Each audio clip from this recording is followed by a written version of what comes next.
Sermon on Saint Joseph by Saint Josemaria Escriva, Part 6. For some time now, I have enjoyed using a moving invocation to Saint Joseph, which the Church has offered us. Joseph, blessed and happy man, who was permitted to see and hear the God whom many kings wished in vain to see and hear, and not only to see and hear him, but carry him in your arms, kiss him, clothe him, and care for him. Pray for us.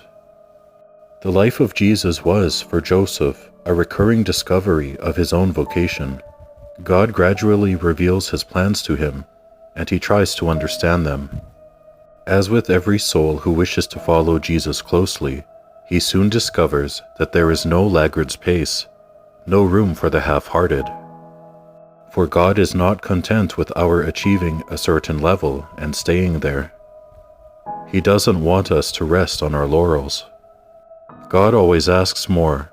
His ways are not the ways of men.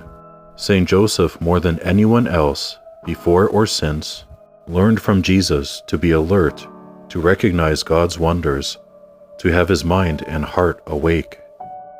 Joseph loved Jesus as a father loves his son, and showed his love by giving him the best he had. Joseph, caring for the child as he had been commanded, made Jesus a craftsman, transmitting his own professional skill to him. So the neighbors of Nazareth would call Jesus both craftsman and the son of the craftsman.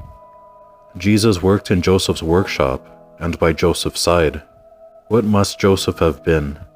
How grace must have worked through him that he should be able to fulfill this task of the human upbringing of the Son of God. For Jesus must have resembled Joseph in his way of working, in the features of his character, in his way of speaking. Jesus' realism, his eye for detail, the way he sat at the table and broke bread, his preference for using everyday situations to give doctrine, all this reflects his childhood and the influence of Joseph. In human life, Joseph was Jesus' master in their daily contact, full of refined affection, glad to deny himself, to take better care of Jesus. Isn't that reason enough for us to consider this just man, this holy patriarch, in whom the faith of the Old Covenant bears fruit, as a master of interior life? Interior life is nothing but continual and direct conversation with Christ, so as to become one with him. And Joseph can tell us many things about Jesus. Therefore, never neglect devotion to him. Ite ad Joseph, go to Joseph, as Christian tradition puts it in the words of the Old Testament.